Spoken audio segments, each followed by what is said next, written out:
Bonjour, je m'appelle Pierre Otef, je suis vétérinaire praticien à Bellac en Haute-Vienne, c'est le centre-ouest de la France. C'est une zone d'élevage ovin et bovin allaitant, et au sein de ma clientèle, j'ai une activité qui est constituée à peu près de 80% de médecine et chirurgie des ruminants, et sur ces 80%, je consacre 50% environ aux ovins allaitants. Je vais vous parler aujourd'hui de la gale psoroptique ovine, qui nous pose pas mal de problèmes, sous un angle un petit peu particulier, qui est celui de la biosécurité. Tout d'abord, quelques éléments de contexte vis-à-vis de cette parasitose externe. C'est une parasitose qui est en réémergence depuis quelques années, depuis environ une quinzaine d'années dans notre région. Et puis quand je discute avec des éleveurs ou des confrères de zones ovines allaitantes, que ce soit le centre de la France, la Normandie, la Bretagne, le Sud-Ouest, ces différentes zones sont également concernées par la gale psoroptique ovine, alors qu'elles ne l'étaient pas forcément il y a 20 ans. C'est une maladie très contagieuse, nous allons le revoir à maintes reprises. C'est une maladie où les porteurs asymptomatiques, c'est-à-dire les brebis ou les béliers, sans manifestation cutanée, sont fréquents, avec ce que ça implique en termes d'introduction d'animaux porteurs. Et le parasite, le Psoroptes ovis, a la capacité de persister assez longtemps dans le milieu extérieur. Alors quand je dis assez longtemps, c'est vague, tout simplement parce que les éléments bibliographiques dont on dispose font état de persistance possible entre peut-être 15 jours pour le minimum, jusqu'à 40 jours pour certains auteurs. Alors ça va dépendre de conditions d'humidité, de température, et également peut-être de souches de psoroptes plus résistants, plus persistants que d'autres, et en particulier les femelles gravides, les femelles ovigères, pardon, sont plus résistantes. Les conséquences économiques de la gale sont majeures, sinon on n'en parlerait pas autant.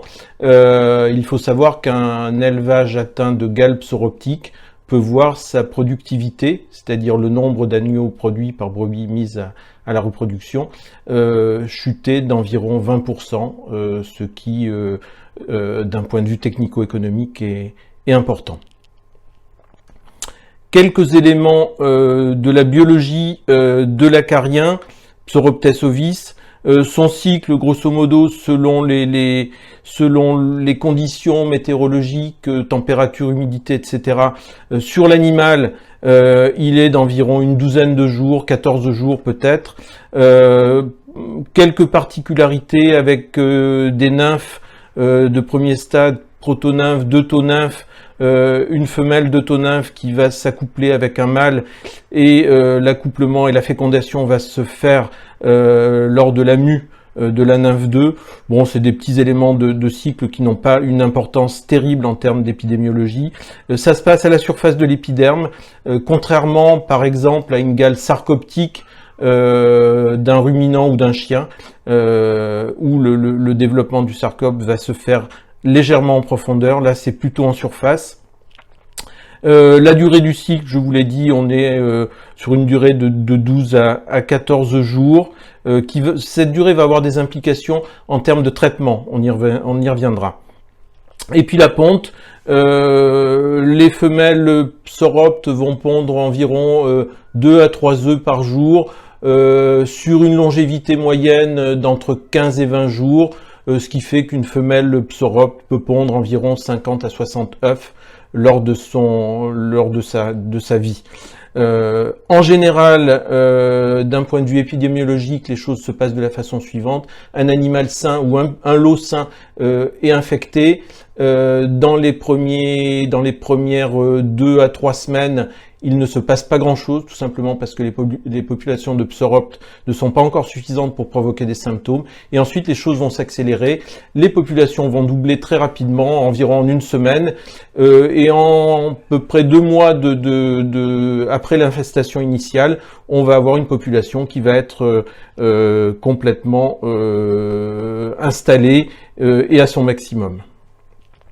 La clinique, elle va évoluer en fonction du temps, en fonction de la climatologie, en fonction également des réactions immunitaires de l'hôte, pour schématiser sur des animaux pendant l'été, fin de printemps, été, début d'automne, c'est-à-dire d'avril à septembre sur des animaux à l'herbe, la gale ne va pas être cliniquement très évidente pour 2 raisons, température, sécheresse, et également la tonte qui a lieu en général en mai, qui va priver l'animal d'une surface de laine, d'une épaisseur de laine assez importante, et soumettre les Psoroptes qui vivaient là bien tranquillement à des conditions qui sont pas du tout biologiques pour eux, ils vont pas quitter l'animal, ils vont pas mourir, mais ils vont se réfugier plutôt dans des zones moins accessibles à ces mauvaises conditions que sont les aisselles, le pli de laine, le scrotum éventuellement,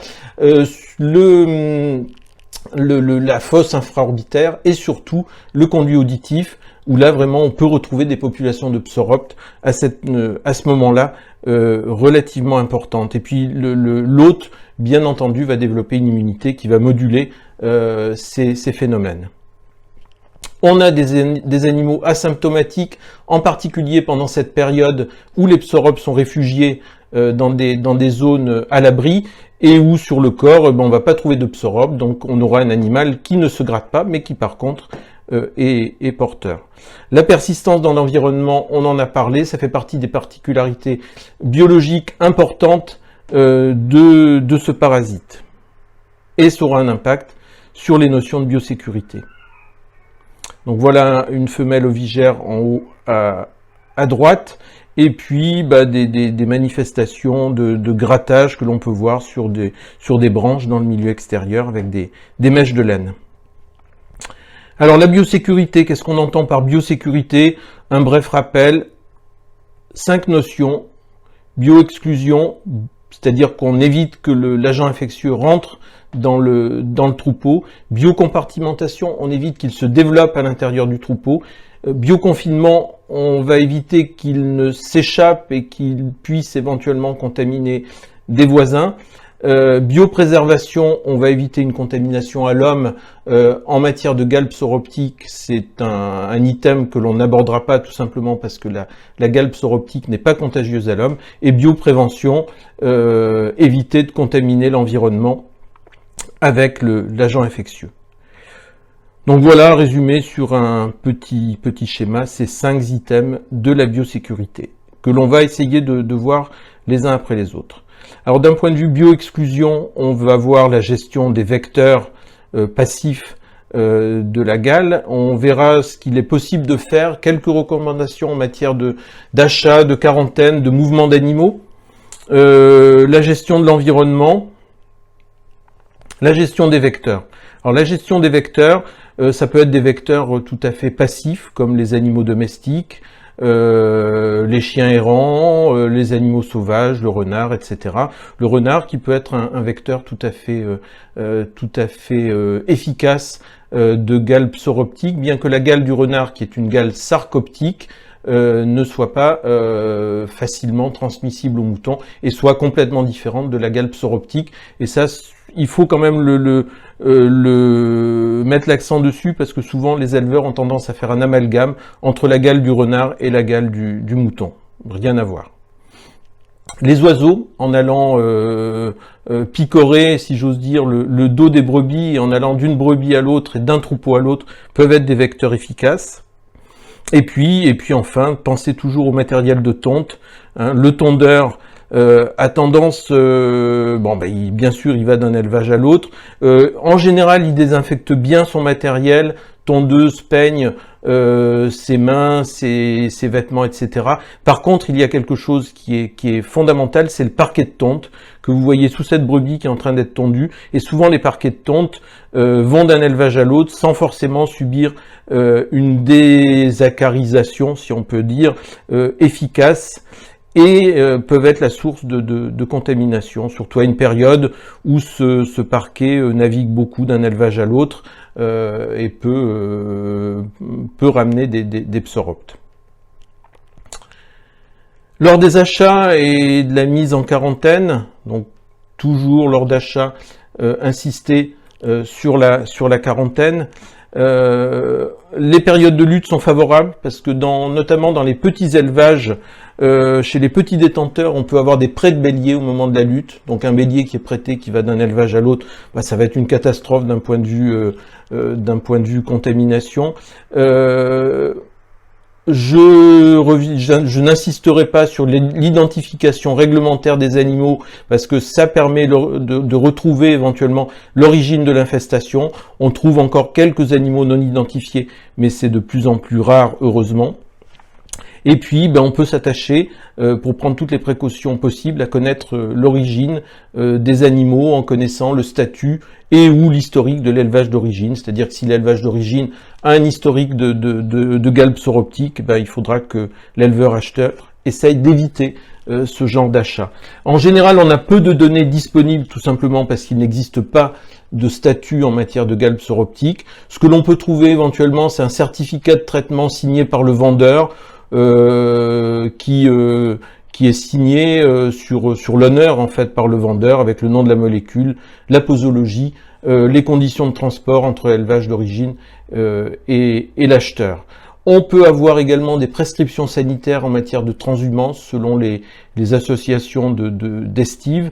Et puis certains GDS proposent des billets de garantie conventionnelle. Je dis bien proposent, parce que ces billets de garantie conventionnelle, là aussi, sont basés sur une attestation sur l'honneur de l'éleveur-vendeur, mais n'accompagnent pas toujours forcément les animaux vendus. Donc peu de choses en matière d'élevage d'origine.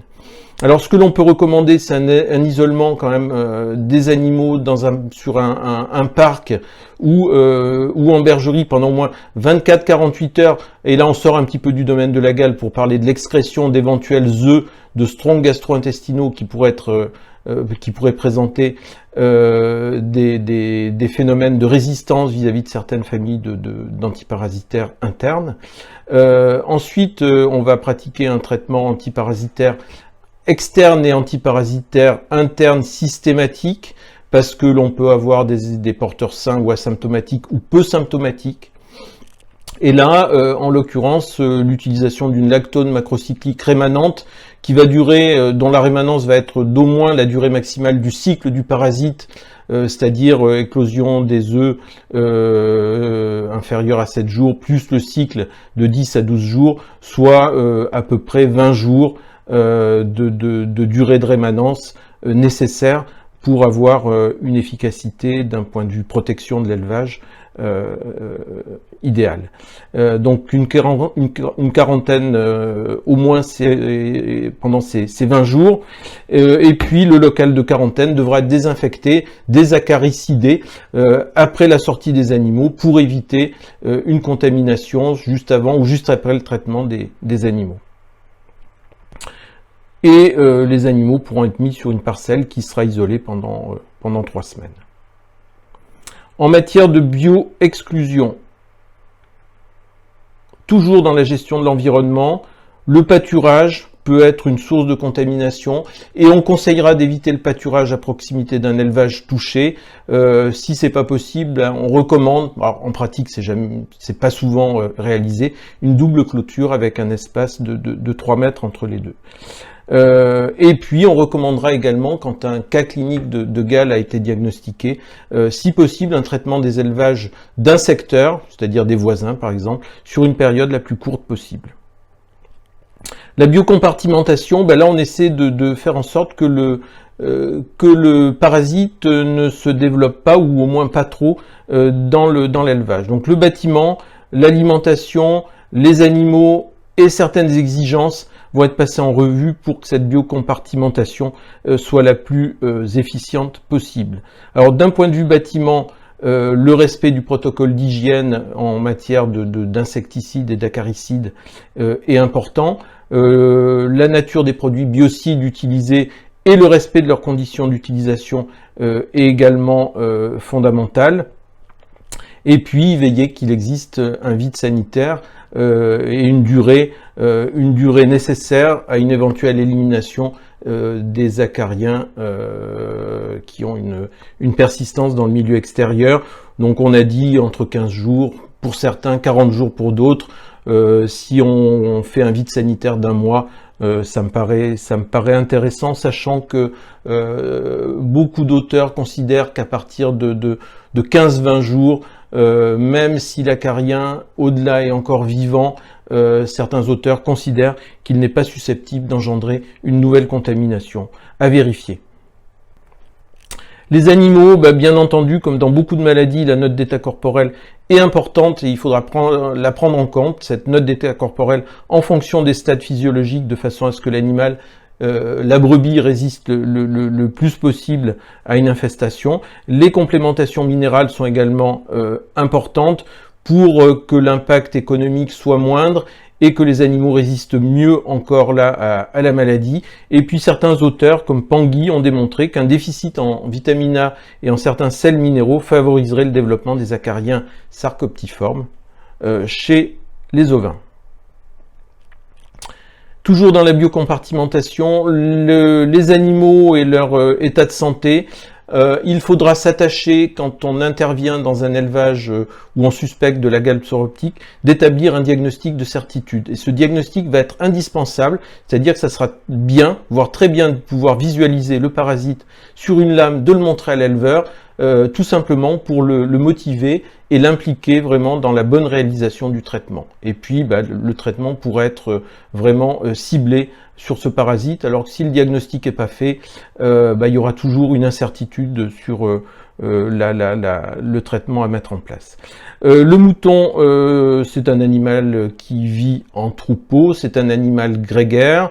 On a dans certains secteurs des des conduites d'élevage qui font appel à la transhumance, qui font appel au transport et à l'allottement. Donc quand on traitera un effectif, on traitera la totalité de l'effectif, sous peine d'avoir des animaux qui risquent d'être porteurs par contact, tout simplement parce qu'ils n'ont pas été traités, qu'ils ont attrapé le parasite avant que leurs congénères soient traités. Toujours dans la biocompartimentation, on observera certaines exigences relatives au stade physiologique des animaux, c'est-à-dire que dans le même troupeau, on peut très bien avoir des brebis qui sont en lactation, des brebis qui sont en fin de gestation, on peut avoir des brebis avec des petits agneaux de moins de 15 jours par exemple, et ça va impacter la façon de traiter, de mettre en place les différentes possibilités de traitement. Et on essaiera de traiter tous les animaux présents, c'est ce que j'ai dit, si possible sur un temps très court, pour éviter d'avoir des recontaminations d'un lot à l'autre, potentiellement, ne serait-ce que par l'intermédiaire du chien, ne serait-ce que par l'intermédiaire d'un camion ou d'une bétaillère. Alors ce temps très court, quel est-il? Si on peut traiter un cheptel d'environ 500 brebis en 48 heures, c'est très bien. Alors, quelques exigences relatives au principe actif sur le cycle biologique du parasite. Le principe actif doit séjourner suffisamment dans l'organisme pour agir sur tous les stades parasitaires, œufs, protonymphes, deutonymphes, adultes, femelles gravides éventuellement. Sinon, un deuxième traitement peut être préconisé à 2 semaines d'intervalle. Empêcher des réinfestations à partir du milieu extérieur contaminé pendant 2 à 3 semaines. Donc préconiser lors de l'utilisation d'un antiparasitaire peu ou non rémanent 2 traitements à 2 semaines. Exigences relatives au mode de traitement choisi. On va proscrire la douche et la pulvérisation pour les raisons que l'on va voir, pour privilégier le bain avec une immersion dans l'émulsion des animaux pendant environ 1 minute qui permet la saturation de toute la toison en principe actif. Et la tête va être maintenue dans la solution à l'aide d'une canne au moins une fois pour les raisons que j'ai citées précédemment, c'est-à-dire la persistance possible de pseurope dans le conduit auditif, dans la fosse infraorbitaire. Ça, c'est très important, et la douche et la pulvérisation ne permettent pas d'agir à ce niveau-là, quelle que soit la puissance du jet, quelle que soit la pression. Donc ça, c'est vraiment très important et une chose à bien retenir. Voilà un exemple de balnéation collective avec une cuve fixe de bain.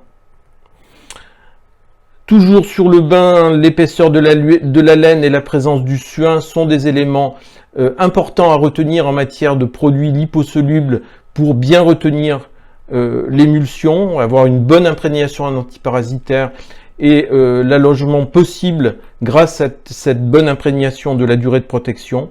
Ça va être le cas par exemple avec des organophosphorés. Cette imprégnation sera maximale 6 à 8 semaines après la tonte, c'est-à-dire qu'il faut qu'il y ait au moins 1 cm de laine pour que l'émulsion puisse agir. Les éleveurs qui disent j'attends d'avoir tondu mes brebis pour baigner, c'est non. Il vaut mieux les tondre avec beaucoup de laine plutôt que de les tondre baigner avec beaucoup de laine plutôt que de les baigner juste après la tonte.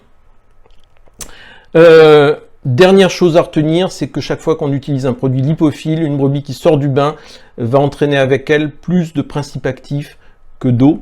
Donc au bout d'un certain nombre de brebis, l'émulsion va être non seulement appauvrie en quantité, en volume, mais aussi en principe actif. Donc il faudra recharger cette émulsion avec une concentration supérieure en produit actif. Et là, il faudra consulter le RCP du produit pour faire cette recharge. Et là, le conseil du véto et du vétérinaire est vachement très important.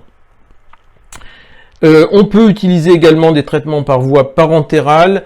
Je dirais que le facteur limitant, c'est de réaliser une injection correcte, qu'elle soit intramusculaire, sous-cutanée derrière l'oreille, etc., sur un très grand nombre d'animaux de façon correcte et en soyant sûr que le produit a bien diffusé et que tous les animaux d'un lot, par exemple de 100 brebis ou 200 brebis, soient correctement traités. Si on laisse un animal non traité, ça peut être cet animal qui va être la source d'un redémarrage de la gale. Donc ça, c'est un argument important, et c'est plutôt des traitements qui seront mis en place sur des petits effectifs où le recours à la baignoire fixe ou mobile est difficile, voire impossible.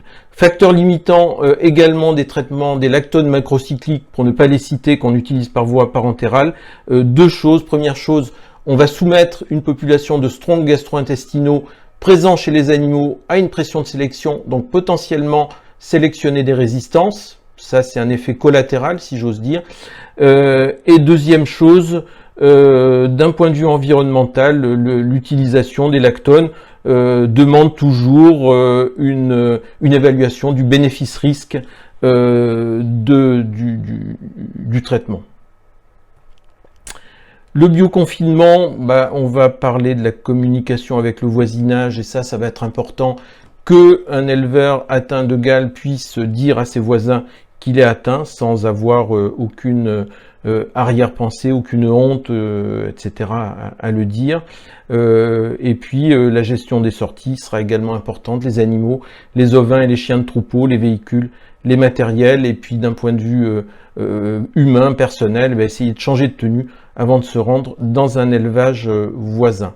Dans les élevages voisins, on peut préconiser, quand on est vétérinaire et qu'on suit un certain nombre d'élevages, peut-être de mettre en place une lactone macrocyclique rémanente, au moins pendant la période de traitement complet de l'élevage contaminé chez les voisins, pour éviter une apparition de la gale dans ces élevages voisins. La biopréservation, on est vraiment dans le milieu extérieur et on va essayer de repérer les supports de grattage. On va éventuellement utiliser les reliquats de bain pour pulvériser ces supports de grattage après les avoir filtrés, parce que de toute façon ces reliquats de bain, il va falloir les recycler.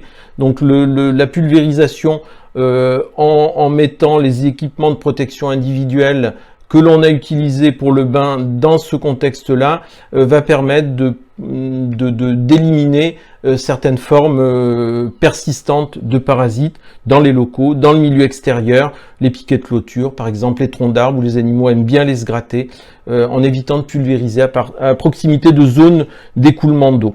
Et un conseil que l'on peut donner, c'est éviter le pâturage des animaux pendant 3 semaines dans un milieu extérieur qui est potentiellement infesté. Donc là, on revient sur cette notion de 15-20 jours où la femelle gravide peut persister.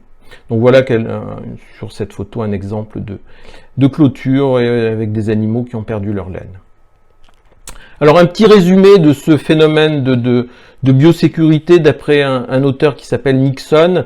Alors on a un élevage. Dans cet élevage, on a 3 types d'animaux. On a des animaux sensibles qui n'ont pas de symptômes, par contre qui peuvent attraper la gale. On a des animaux infectés qui, eux, se grattent et qui sont infestants.